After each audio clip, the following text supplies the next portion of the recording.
കേരളത്തിലെ ഏറ്റവും വലിയ കായലും ഭാരതത്തിലെ ഏറ്റവും നീളം കൂടിയ തടാകവുമാണ് വേമ്പനാട്ട് കായൽ.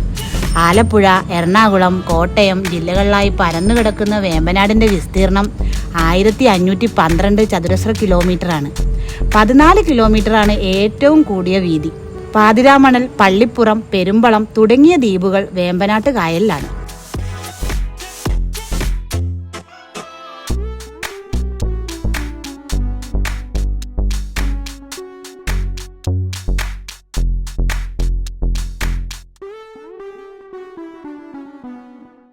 സ്വദേശികൾക്കും വിദേശികൾക്കും അവരുടെ മാനസികോല്ലാസത്തിന് ഒരുപാട് സാധ്യതകൾ നൽകുന്ന ഒരു കേന്ദ്രം കൂടെയാണ് തണ്ണീർമുക്കം ബണ്ട്.